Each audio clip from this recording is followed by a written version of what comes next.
முதலமைச்சர் பொறுப்பாக தான் போன சனிக்கிழமையிலிருந்து அவர் செயல்பட்டு வருவதாக தான் தமிழ்நாடு அரசாங்கமாக இருக்கட்டும், காவல்துறை சரியாகத்தான் செயல்பட்டு வருவதாகத்தான் நான் நினைக்கிறேன்.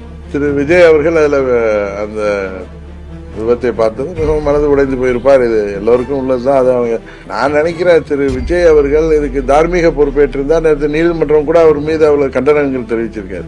கூட்டணி வர வேண்டும் என்று நினைப்பது தவறில்லை. எப்படியாவது ஆட்சிக்கு வரணும்னு பழனிசாமி தலைகீழ நின்னாலும் இந்த முறை அவரை வீழ்த்தாமல் அம்மா மக்கள் முன்னேற்ற கழகம் ஓயாது. தூத்துக்குடி ஸ்டெர்லைட் ஆலை வேகத்துல 13 பேரை துப்பாக்கியால குருவிய சுடுறது போல சுட்டு மரணமடைந்த சமயத்துல இவர் அங்கு செல்லவில்லை. ரொம்ப நாள் கழிச்சு பயந்து கொண்டு காவல்துறை கையில இருந்தாலும் பயந்து போனாரு. அவர் இன்னும் அது ஆளுங்கட்சி தான் காரணம் என்று சொல்கின்ற அளவுக்கு அவர் செல்வது உண்மையிலேயே ஒரு தரம் தாழ்ந்த அரசியலாகத்தான் தெரியும். உண்மையிலேயே பழனிசாமிக்கு இணையாக பாஜகவும் அரசியல் செய்வது உண்மையிலேயே வருத்தம் அளிக்கிறது. கரூர்ல நடந்ததுனால முன்னாள் அமைச்சர் ஒருவரை குறை சொல்றாங்க. அது அங்க நாமக்கல் நடந்ததா யாரும் சொல்லியிருக்க முடியும்?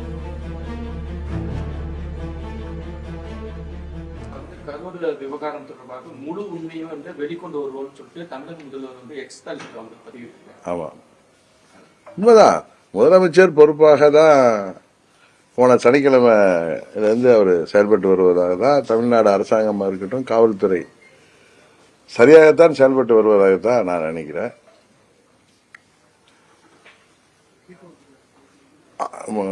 முதலமைச்சருக்கு ஒன்றும் யாரையும் கைது செய்து விட வேண்டும் என்கிற நோக்கம் இருப்பதாக டே ஒன்ல இருந்து தெரியுது. அன்னைக்குமே நீங்க ஊடகத்தை சேர்ந்த நண்பர்கள்லாம் கேட்டப்போ கூட நாங்க அந்த ஆணையத்தோடைய அறிக்கை வந்த பிறகுதான் நாங்க மற்ற இதெல்லாம் முடிவெடுப்போம்னு சொல்லியிருக்காங்க. 41 உயிர்கள் அநியாயமாக உயிர் துறந்திருக்கிற நேரத்தில் எஃப்ஐஆர் போட வேண்டிய அவசியம் இருக்கு. அதுல கைதுகள் செய்ய வேண்டிய அவசியமும் அரசாங்கத்துக்கு இருக்கு. இது ஏதோ நான் அரசாங்கத்துக்கு ஆதரவா பேசுறேன்னு இல்லை, நடக்கிறதா நான் உங்களுக்கு தெரியும். நியூட்ரலா நம்ம பாக்குறப்ப, ஒரு குடிமகனா பாக்குறப்ப எல்லாம் சரியா தான் நடக்குது. இதுல தாவைக்கா ஒன்னும் திட்டமிட்டு இது செய்யல. இது ஒரு விபத்து தான். அவர்கள் கூட்டம் ஏற்பாடு பண்ணியிருக்கிறார்கள். ஆர்வத்தில் அந்த நிர்வாகிகள்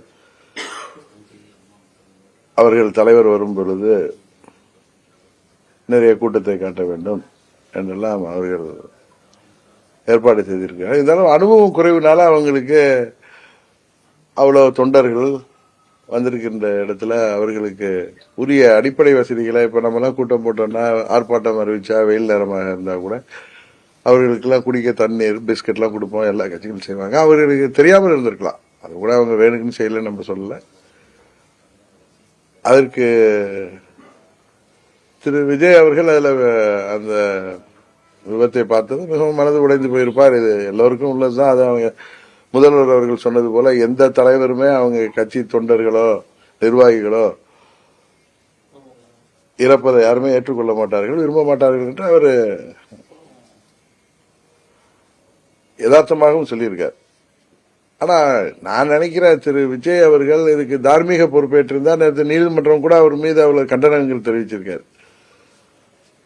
தார்மீக பொறுப்பேற்றிருந்தா ஒருவேளை அது பழி நம்ம மீது வந்து விடுமோன்னு அவருடைய ஆலோசகர்களோ இல்ல வழக்கறிஞர்களோ சொன்னதுனால அவர் அப்படி பேசியிருப்பாரோ அப்படி என்று நான் நினைக்கிறேன். இது யாரையும் நான் சப்போர்ட் பண்ணி சொல்லல. அதுல தார்மீக பொறுப்பு தாவேக்காவுக்கு தான் இருக்கு. அவர்கள் ஒன்னும் திட்டமிட்டு எந்த முயற்சியும் செய்யவில்லை என்றாலும் தார்மீக பொறுப்பை தாவேக்கா ஏற்றிருந்தால், அதன் தலைவர் ஏற்றிருந்தால், இவ்வளவு தூரம் நீதிமன்றத்தில் போய் உயர்மன்ற நீதி அரசர் கூட இவ்வளவு வருத்தம் தெரிவித்திருக்கின்ற அளவுக்கு, கண்டனம் தெரிவித்திருக்கிற அளவுக்கு சென்றிருக்காது. இதனால நடந்தது எல்லாம் நடந்துட்டு. இதுல என்ன ஒண்ணுன்னா, நிறைய தலைவர்கள் இதுல நண்பர் சீமான்லாம் எதுலையுமே உணர்ச்சி வசப்பட்டு பேசக்கூடியவர் கூட அதுல எல்லாம் ரொம்ப சரியாக பேசினார். முதல் நாள்ல இருந்து இன்று வரை அவர் அவருடைய கருத்துக்கள் சரியாகத்தான் இருக்கு. ஆனா வழக்கம் போல அண்ணன் பழனிசாமி அந்த பதவி வெறியில 4 ஆண்டு முதலமைச்சராக இருந்து மக்கள் வரி பணத்தை எல்லாம் ருசித்தவர்கள் அந்த ருசி கண்ட பூனை மாதிரி எப்படியாவது பதவிக்கு வந்து விட வேண்டும், அதிகாரத்தை கைப்பற்றிவிட வேண்டும். பதவி ஆசையெல்லாம் தாண்டி பதவி வெறியில அவர் பேசுவதும் அவர் என்னமோ ஆட்சியாளர்கள் தான் இதுக்கு காரணம், ஆளுங்கட்சி தான் காரணம், இதுல சதி இருப்பது போல அவர் எடுத்துக்கொண்டு ஆடு நினைவுன்னு ஓனாய் அழுகிறது போல தாவேக்காவிற்காக அவர் வக்கீலை போல வாதப்பட்டு இருக்காரு. நம்ம ஊர்ல சொல்லுவாங்க, வீடு பத்திக்கிட்டு எறிகிறப்ப சுருட்டுக்கு நெருப்பு கேட்ட மாதிரி அவர் கூட்டணி கணக்கை எல்லாம் அந்த நேரத்தில் இன்னும் அவங்க போன சனிக்கிழமை நேரம் அந்த 41 பேரும் நம்மை போல் நன்றாக உயிரோடு இருந்திருக்கக்கூடியவர்கள் இன்றைக்கு உயிரோடு இல்லை. அதையெல்லாம் கூட அவர் பொருட்படுத்தாமல் அவர் வழக்கம் போல அவருடைய நடவடிக்கை அநாகரிகமாக இருக்கிறது. கூட்டணி கணக்குகளை பேசி, இது கூட்டணி பேசுகிற நேரமா? திரு விஜய் அவர்கள் கூட்டணி பற்றி பேசக்கூடிய மனநிலையில் இருப்பாரா? நான் கூட ஊடகங்கள் எல்லாம் பார்க்கிற சில செய்திகள்லாம் வந்து கூட்டணி சம்பந்தமா பேசுறாங்கன்னு. நிச்சயம் யாருமே இந்த நேரத்தில் இத்தனை பேர் பலியாகி இருக்கிறார்கள், இன்னும் அவர்கள் கட்சி நிர்வாகிகள் எல்லாம் கைது செய்யப்பட்டிருக்கிறார்கள், நீதிமன்றம் கண்டனம் தெரிவித்திருக்கிறது. இந்த நேரத்தில் அவர் கூட்டணி பற்றி பேசுவதெல்லாம் எந்த ஒரு மனிதருக்குமே இருக்காது, எந்த ஒரு தலைவருக்கும் இருக்காது. ஆனா பழனிசாமி அவர்கள் ஒரு ஊரா போய் கூறதை பார்த்தா அவரை கூட்டணி வர வேண்டும் என்று நினைப்பது தவறில்லை. எப்படியாவது ஆட்சிக்கு வரணும்னு பழனிசாமி தலைகீழ நின்னாலும் இந்த முறை அவரை வீழ்த்தாமல் அம்மா மக்கள் முன்னேற்ற கழகம் ஓயாது. தமிழ்நாடு முழுவதும் எங்கள் தொண்டர்கள் அவருடைய அந்த ஓனாய் வேஷத்தை பார்த்து கொண்டுதான் இருக்காங்க. ஏன்னா துரோகத்திற்கே பெயர் பெற்றவர். இன்றைக்கு அவர் வந்து தூத்துக்குடி ஸ்டெர்லைட் ஆலை வேகத்தில் 13 பேரை துப்பாக்கியால குருவியை சுடுறது போல சுட்டு மரணமடைந்த சமயத்தில் இவர் அங்கு செல்லவில்லை. ரொம்ப நாள் கழிச்சு பயந்து கொண்டு, காவல்துறை கையில இருந்தாலும் பயந்து போனாரு.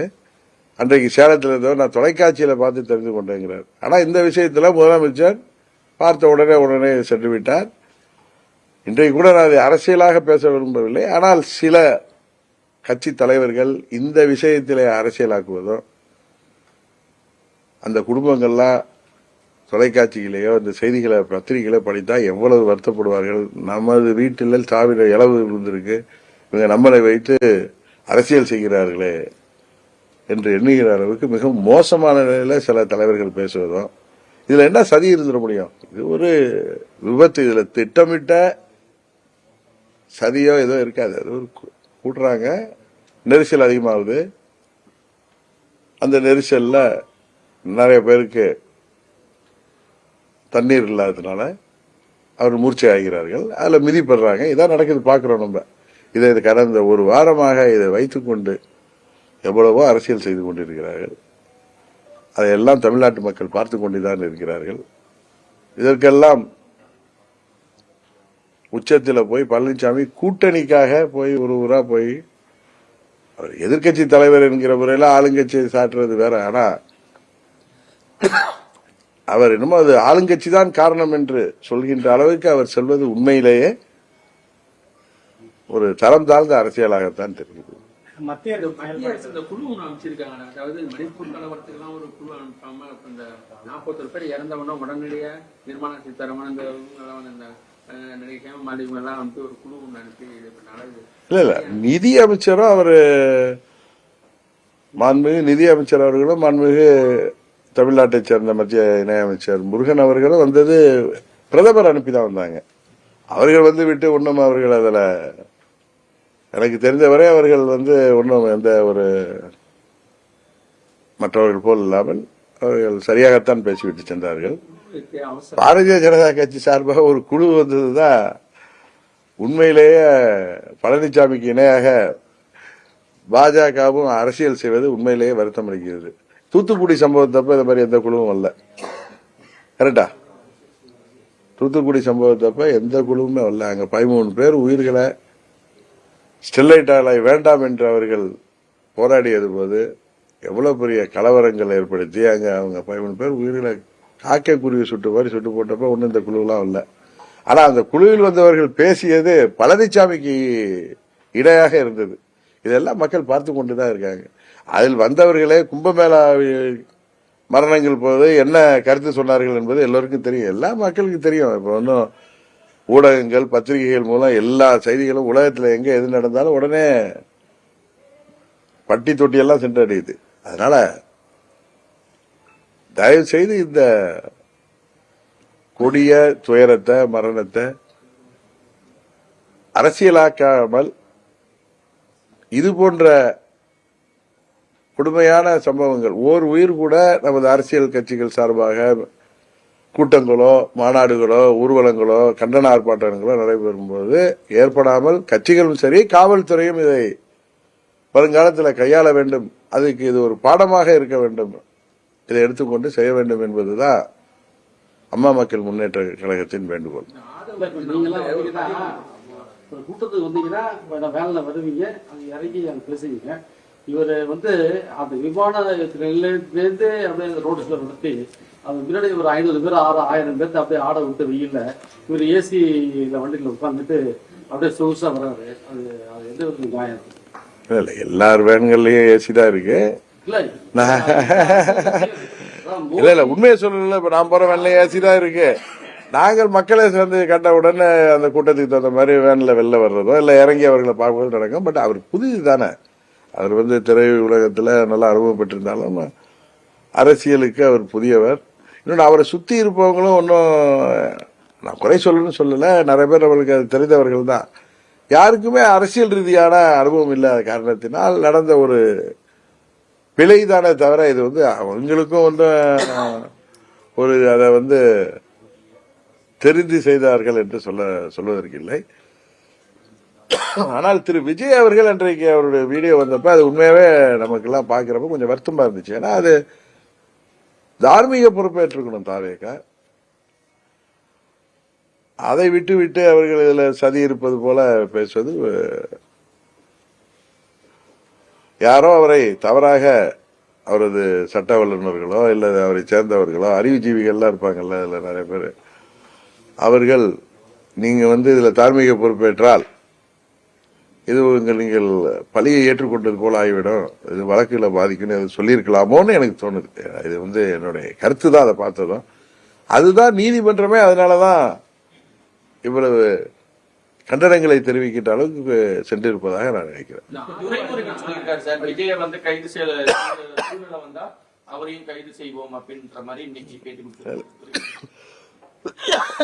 தேவை ஏற்பட்டாலும் தான் சொல்லியிருக்காரு. ஆனா அது கூட ஹைகோர்ட் நிறைய கேள்விகள் கேட்டப்ப சொல்லியிருக்காரு. இன்னும் சொல்ல போனா இந்த கரூர் துயர சம்பவத்தில் முதல்வர் அவர்களின் நடவடிக்கை ரொம்ப நிதானமாக அவரது நீண்ட அரசியல் அனுபவத்தை காமிக்குது. என்னதான் தன் கையில ஆட்சி அதிகாரம் இருந்தாலும் கூட்டணி கட்சிகள் நண்பர் திருமாவளவன் போன்றவர்கள், இன்னும் பத்திரிகை துறையை சேர்ந்தவர்கள் எல்லாம் அவர் திரு விஜய் அவர்களை கைது செய்ய சொல்ல வேண்டும் என்று சொன்னது போது கூட அவர் அதெல்லாம் அவர் எடுத்துக்கொண்டதாக தெரியவில்லை. நிதானமாக தான் அதை கையாளுகிறார்ங்கிறது தான் உண்மை. ஏன்னா இன்றைக்கு கூட அவருடைய அறிக்கையை நானும் பார்த்தேன். அதுலயுமே அவர் யாரையும் குற்றம் சொல்லணுங்கிறது இல்லை. வருங்காலத்தில் இது போன்ற ஒன்று நடக்காமல் பார்த்து கொள்ள வேண்டும் என்கிற ஒரு பொறுப்புணர்வு தான் அதுல தெரியுது. அதனால எனக்கு என்னமோ முதல்வர் அவர்களுக்கு திரு விஜய் அவர்களையோ மற்றவர்களையோ கைது செய்துதான் இதுல பழி தீர்க்கணுங்கிற எண்ணம் இருப்பது தெரியல. இப்படிலாம் திரு ஆனந்த் அவர்கள், அவர் அந்த பையன் பேர் என்ன, இன்னொருத்தர் அவர் கூட பெயில், நிர்மல் குமார், ஈவன் ஆதவ் அர்ஜுனா அவர் ட்விட்டர் போட்டு அவர் எடுத்தது, இதெல்லாம் அவங்களுடைய பொறுப்பற்ற தன்மையை தான் காமிக்குது. திரு ஆதவ அர்ஜுனா இருக்கட்டும், அவங்க கோர்ட்ல அவங்க வழக்கறிஞர்கள் வாதாடி விட்டு வெளியில் பேசியது எல்லாமே உண்மையிலேயே அதை பாக்குறப்ப நிச்சயம் எப்படி உயர் நீதிமன்றம் எல்லாம் ஏத்துக்குன்னு தெரியல. ஏன்னா கொடிய மரணங்கள் நடந்திருக்கு. இதுல யாருமே பொறுப்பேற்க முடியாதுன்னா அவர்கள் மேல குற்றச்சாட்டுகளை கொலை செய்தாலும் இல்ல, கவனக்குறைவாலும் நடந்துச்சுதான் எல்லாருமே சொல்றோம். எல்லாருக்கும் தெரியும். யாரோ ஒரு சிலர் தவறா பேசுறாங்களே தவிர இன்னொன்னு சதி பண்ணிருக்காங்க. அதுல சதிக்கே வேலை இல்லை. இது அப்படி சொன்னா விதியோட சதிதான். அதான் நண்பர், நெருங்கிய நண்பர் அண்ணாமலை இந்த கரூர் துயர சம்பவத்தில் அவர் பேசியது கூட எனக்கு வருத்தம் அளிக்கிறது. உறுதியாக அவரிடம் நான் சொல்வேன், நான் பேசல 2 மணி நேரம் எனக்கு கொஞ்சம் உடம்பு சரியில்லை, அதனால நான் கோல்டு, சோர் த்ரோட்டு, அது காஃப்லாம் இருந்ததுனால நான் அவர்கிட்ட பேச முடியல. அவரிடமே நான் சொல்லுவேன். ஆனா அவருடைய ஸ்டேச்சருக்கு இவர் இப்படிலாம் பேசுறது எனக்குமே ஒரு நண்பரா வருத்தம் அளிக்கிறது. தட்சிராஜ் அவர்கள் வந்து இது வரைக்கும் ஜோசப் விஜய்னு சொல்லி மத அடையாளப்படுத்தி பேசிட்டு வந்தாங்க. சமீப வந்து விஜயோட நிப்பாட்டிக்கிறாங்க. அதை பத்தி உங்க கருத்து? நம்மளுக்கெல்லாம் தெரிஞ்சது அவர் விஜய் தாங்க. அவர் ஒவ்வொருத்தரும் என்ன சொல்லலாம். ஆனா அவர் தந்தையெல்லாம் எனக்கு நல்ல நண்பர், அவங்க அம்மா எல்லாம் எங்களோட வாக்கிங் மேட்டு. அதெல்லாம் அப்படியெல்லாம் விஜய் அவர்களை யாரும் மத ரீதியாக பார்த்ததாகவோ எனக்கு தெரியவில்லை. நம்மளுக்கெல்லாம் தெரிஞ்சதுதான் விஜய். அவர் ஜோசப் விஜயா தான் இருந்தாதான் என்ன தவறு இருக்கு. அதனால நம்ம தமிழ்நாட்டில் மதம் ஜாதிக்கெல்லாம் அப்பாற்பட்டு தான் எல்லோரையும் பார்ப்பார்கள். புரட்சி தலைவர் எப்படி பார்க்கப்பட்டார் என்று தெரியும், புரட்சி தலைவர் மக்கள் எப்படி ஏற்றுக்கொண்டார்கள் என்று தெரியும், அம்மா அவர்களை எப்படி ஏற்றுக்கொண்டார்கள் என்பது தெரியும். அதுபோல திரைத்துறையில் உள்ள ரஜினிகாந்த் வேற மாநிலத்தை சேர்ந்தவர் தான் உச்சபட்ச நடிகராக இருந்தார். அதனால தமிழ்நாட்டு மக்கள் வந்த அவரை வாழ வைக்கின்ற மாநிலம். இங்கே ஜாதி மதத்தை எல்லாம் யாரும் பார்ப்பதில்லை. அது ஹெச் ராஜா அப்படி பார்த்தாருன்னா அது அவர்கிட்ட தான் ஏதோ கோளாறு இருக்குன்னு பார்க்கணுமே தவிர, அவர் பார்வையில தான் கோளாறு இருக்குமே தவிர தமிழ்நாட்டு மக்கள் பார்வையில அந்த மாதிரி கோளாறு இல்லை. விஜய் பேச்ச அறிக்கை ஒரு வெளியிடும்போது வீடியோல தொண்டர்கள் கை வைக்காதீங்க, என்ன கை வைங்க அப்படின்னு சொல்லி பேசுறது எப்படி பாக்குறீங்க? அதுதான் சொன்ன அவருடைய அனுபவமின்மையை தான் அது காமிக்கிறது தவிர, மற்றபடி அதை முதல்வர் பெருந்தன்மையா எடுத்துட்டு போயிட்டார். அதை பார்த்ததும் நண்பர் திருமாவளவன் எவ்வளவு அப்படியெல்லாம் பேசக்கூடியவர் இல்ல, அவரே வந்து வலியவர்களுக்கு ஒரு நீதி, எளியவர்களுக்கு ஒரு நீதியாங்கிற அளவுக்கு பேசியப்ப கூட முதல்வர்கள் அதுல ரொம்ப நிதானமாக இருந்திருக்கிறார். நிறைய பத்திரிகையாளர்கள் அவருக்கு பிரஷர் கொடுத்தப்பையும் சரி, இன்னும் நீதிமன்றமே என்ன நடவடிக்கை எடுத்திருக்கீங்கன்னு கேட்டப்ப கூட அது இன்னுமே அவரு நேற்று நீதிமன்றம் கொடுத்த தீர்ப்புக்கு பிறகு உடனே போய் கைது செய்திருக்கலாம். அது மாதிரி அவர் புஷி ஆனந்தா இருக்கட்டும், நிர்மல்குமாரா இருக்கட்டும், அவங்க எங்க இருக்காங்கன்னு என்ன காவல்துறைக்கு தெரியாதா என்ன இருந்தாலும் அவங்க சுப்ரீம் கோர்ட்ல கூட போய் பெயில் எடுத்துக்கிட்டு கூட அவங்க பெருந்தன்மையாக இருப்பதாகத்தான் எனக்கு தெரியுது.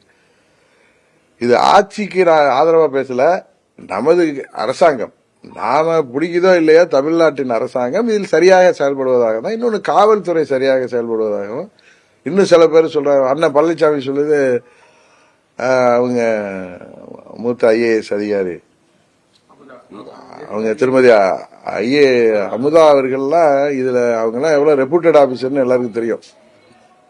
அவங்க இதுல வந்து உட்கார்ந்து இப்ப விளக்கம் கொடுக்கறாங்கன்னா அதுல எந்த தவறும் நடக்காதனாலதான் அவங்க வந்து உட்கார்ந்து பேசுறாங்க. அது மாதிரி அவர் அடிஷனல் டிஜிபி டேவிட்சன் அவர்களை பற்றி எல்லாருக்கும் தெரியும். அவர்கள்லாம் எந்த கவர்மெண்ட் இருந்தாலும் அவர்கள் வந்து முக்கியமான பொறுப்புல தான் இருப்பாங்க. எப்படி அவர் பழைய ஹெல்த் செக்ரட்டரி ராதாகிருஷ்ணன் அவர்களோ அது போல அவர்கள் எந்த கவர்மெண்ட் இருந்தாலும் ஆட்சிகள் மாறினாலும் அவர்கள் வந்து சிறந்த நிர்வாகிகள் என்பதால நல்ல ஆபீசர்ஸ்னால எல்லா அரசாங்கத்திலையும் அவர்கள் முக்கிய பதவியில் இருப்பாங்க. அது மாதிரி திருமதி அமுதா ஐஏஎஸ் அவர்கள் ஒரு சிறந்த அதிகாரி, நேர்மையான அதிகாரி. அவர் பிஎம்ஓல கூட இருந்துட்டு வந்தவங்க தான். அவர்கள்லாம் இதுல வந்து ஏதோ காவல்துறை பக்கம் ஏதாவது தவறோ இல்ல அரசாங்க பக்கம் தவறோ இருந்தால் அவங்க வந்து யார் அவர்களை அழுத்தம் கொடுத்தாலும் அவர் வந்து உட்கார்ந்துலாம் அந்த பத்திரிகையாளர் சந்திப்புலாம் நடத்த மாட்டாங்க. அதுல இது தவறுமே நடக்கலைங்க, எங்கேயுமே தவறு இல்லை. அது கூட்ட நெரிசல்ல அவரெல்லாம் டீஹைட்ரேஷன் ஆகி மயக்கப்பட்டு குழந்தைகளும் பெண்களும் நண்பர்களும் அங்க வந்து மிதிப்பட்டு இறந்திருக்காங்க. அதான் வயிற்றுச்சலா இருக்கே தவிர இதுக்கு யாரையும் போய் நம்ம குற்றம் சொல்வதனால அது சரியாக இருக்காது. அதனால இதுல வந்து தாவேக்காவையும் நாம் குற்றம் சொல்ல முடியாது. அவங்க தார்மீக பொறுப்பேற்றிருக்கணுங்கிறது தான் எல்லோருடைய எதிர்பார்ப்போம். அதுபோல அரசாங்கம் இதுல சரியாதான் டே ஒன்ல இருந்து செயல்பட்டு வராங்க. இன்னும் சொல்ல போனா முதல்வருக்கு யாரையும் கைது செய்ய வேண்டிங்கிற எண்ணமே இல்லை. ஏன்னா கோர்ட் நாளைக்கு கேட்கிட்டா என்ன பண்றதுக்காக தான் அந்த 2 மாவட்ட செயலாளர்களையும் அவர்கள் கைது செய்திருப்பதாக தான் நினைக்கிறேன். ஏன்னா கைது செய்வதால இதுல வந்து பெரிய தீர்வு வந்துடக்கூடாது. ஏன்னா அவர்களோட இன்டென்ஷனெல்லாம் அந்த மாவட்ட செயலாளர்கள்லாம் பண்ணிருக்க மாட்டாங்க. ஆர்வக்கோளாறு தான் அதெல்லாம் காரணம். இன்னும் வருங்காலத்துல அந்த கட்சியாக இருக்கட்டும் எந்த கட்சியாக இருந்தாலும் சரியான நடைமுறைகளை பயன்படுத்தி இது போன்ற மரணங்கள் யாருக்கும் எந்த கஷ்டம் வராமல் நிகழ்ச்சிகள் நடத்தணும். சார், தாவேக்கா சார்பாக என்ன சொல்லப்படுது?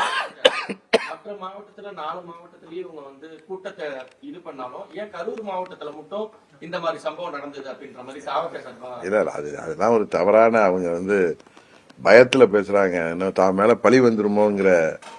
அதனால அதை வந்து அப்படி தவறா சொல்றாங்க. நல்ல வேலை எல்லா இடத்துலயுமே காயங்கள் ஏற்பட்டிருக்கு, நிறைய இடங்களில் மூர்ச்சியாயிருக்காங்க. எல்லா இடத்துலையும் காவல்துறையிலேருந்து லிஸ்ட்டை கொடுத்தாங்க. விழுப்புரம் மாநாட்டிலேருந்து மதுரை மாநாடு, மற்ற திருச்சி, அரியலூர், நம்ம திருவாரூர், நாகப்பட்டினத்துலலாம் எத்தனை பேர் வந்து இதில் காயப்பட்டாங்கலாம் கொடுத்துருக்காங்க. நல்ல வேலை தெய்வாதீனமா அங்கெல்லாம் நடக்கல, அவ்வளவுதான். அங்க நடந்திருந்தா யாரை குறை சொல்லிருக்க முடியும்? இப்ப இங்க கரூர்ல நடந்ததுனால முன்னாள் அமைச்சர் ஒருவரை குறை சொல்றாங்க. இது அங்க நாமக்கல்ல நடந்திருந்தா யாரை சொல்லியிருக்க முடியும்?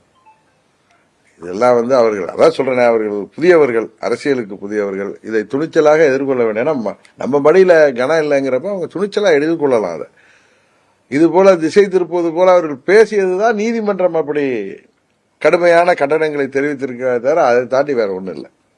எடப்பாடி பார்த்தீங்கன்னாக்கா அந்த அதிகாரிகள் பேட்டி கொடுக்கும்போது எதுக்கு அதிகாரிகள் பேட்டி கொடுக்குறாங்க, அமைச்சர்கள் இருக்கிறாங்க, இவங்க பேட்டி கொடுக்காம இவங்க ஏன் பயப்படுறாங்க அப்படின்னு. அப்படியே இல்லை, அதிகாரிகள் வந்து தான் அதை ஹேண்டில் பண்ணவங்க அவங்க தான். அதனால அவங்க அதெல்லாம் இல்லை. செந்தில் பாலாஜி உட்காந்து தான் கிளியரா அன்னைக்கு பேட்டி கொடுத்தது கூட நான் தொலைக்காட்சியில் பார்த்தேன். ஏன்னா எங்க கட்சியில இருந்தவர் தான், எனக்கு பழைய நண்பர் தான், இப்ப அவர் திமுக இருக்காரு. அதுக்காக நம்ம வந்து அவரை காழ்ப்புணர்ச்சியோட பார்க்கக்கூடாது. அவங்க எனக்கு அவர் நல்ல பழக்கம், 2006 எனக்கு நல்ல பழக்கம் தான். அவருக்கு இதே மாதிரி ஒரு குரூர புத்திலாம் இருக்குன்னு தெரியாது. அரசியல் ரீதியாக அவர் வெற்றி பெறணுங்கிறதுக்காக அரசியல் ரீதியான முயற்சிகளை செய்வாரே தவிர இதே மாதிரி போய் அங்க பண்ணி அவங்க ஊர்ல பண்ணி அதனால என்னத்தை லாபம் அடைய போறாரு? அதெல்லாம் வந்து ரொம்ப கேட்கறதுக்கே ரொம்ப, அண்ணன் பழனிசாமி பேசுவது இப்படி தரம் தாழ்ந்து போயிருக்காரு அப்படிங்கிறது தான் நமக்கெல்லாம் வருத்தத்தை அளிக்கிறது. ஆனா பழனிசாமி அப்படிதான் இருப்பாருங்கிறது நமக்கு எல்லாருக்கும் தெரியும். எஸ்பி மேல நடவடிக்கை எடுக்கணும்னு சொல்லி அவங்க தான் இடம் செலக்ட் பண்ணி கொடுத்தது எல்லார் மேல நிறைவேற்றிருப்போம். முதல்வர் மேல, துணை முதலமைச்சர் மேல, அத்தனை அமைச்சர்கள், அந்த additional DGP, IG law and order, இல்ல அங்க யாராரு சம்பந்தப்படுத்திருக்காங்க, கான்ஸ்டபிள் வரைக்குமே அந்த 500 பேர் பாவம் காவலுக்கு இருந்தாங்களா அவங்க வரைக்குமே எடுத்துட்டா கூட ஹெச் ராஜாவுக்கு அதுல வந்து திருப்தி இருக்குமே. நல்ல படித்தவர், பெரிய மனிதர், நல்ல நண்பர் எனக்கு. அவர் ஏன் இப்படி பேசுறாரு?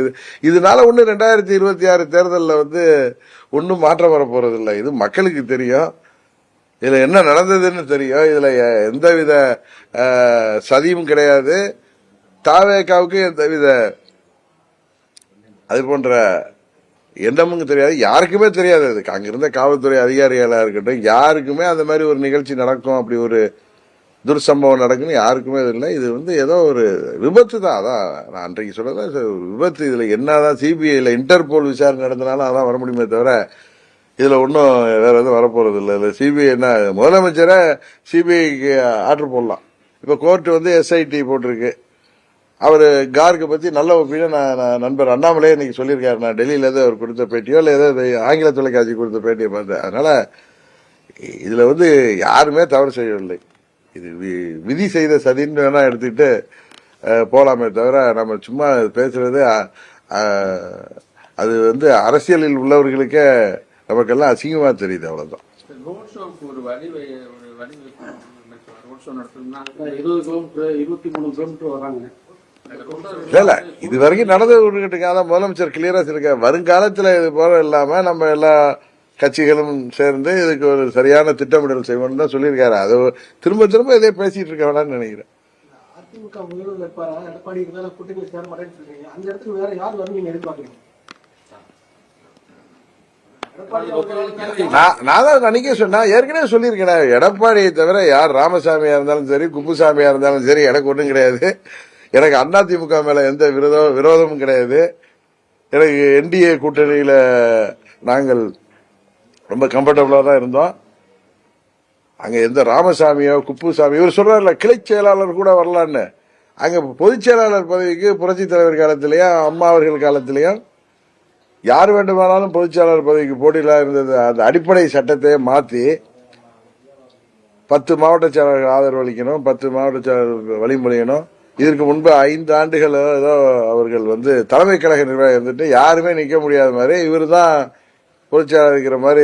அவர் ஹைவேஸ் மினிஸ்டர் இருந்தப்ப டெண்டர்ல எல்லாம் பண்ற மாதிரி இதுலயும் ஒரு டெண்டர் ஸ்டைல்ல வந்து இதுல பைலாவே மாத்திருக்காரு. அதனால இப்ப அதிமுகங்கிற கட்சி இல்ல, இது எடப்பா இடிஎம்கே தான் இருக்கு. அதனால இந்த இடிஎம்கேல இருக்கிறவங்கள இவரை தவிர வேற யாரோ குப்புசாமி ராமசாமியா இருந்தாலும் சரி, எங்களுக்கு அதை பற்றி ஒன்றும் இல்லை. எங்களுக்கு வந்து அம்மாவுடைய கட்சி இன்றைக்கு மீண்டும் அம்மாவுடைய ஆட்சி வரணுங்கிறதுல இல்லை. ஆனால் எடப்பாடி பழனிசாமி திராவிட முன்னேற்ற கழகம் ஆட்சிக்கு வருவதற்கு நிச்சயம் வாய்ப்பே இல்லை. அது இப்போ நான் இங்கே இந்த நாள அவர் அடிக்கிற கூத்தெல்லாம் எல்லாரும் தமிழ்நாட்டு மக்கள்லாம் பார்த்துட்டு இருக்காங்க. தாகத்தை கூட கூட்டணி வைக்க வாய்ப்பு இருக்காங்க. நாங்கள் சார் இந்த நேரத்தில் எந்த கூட்டணி பற்றி வந்தால் டிசம்பரில் தான் சார் அதை பற்றி முடிவெடுப்போம். நாங்கள் எங்கள் கட்சி தேர்தலுக்கு தயார்படுத்துவதற்கான வேலைகள்லாம் இறங்கி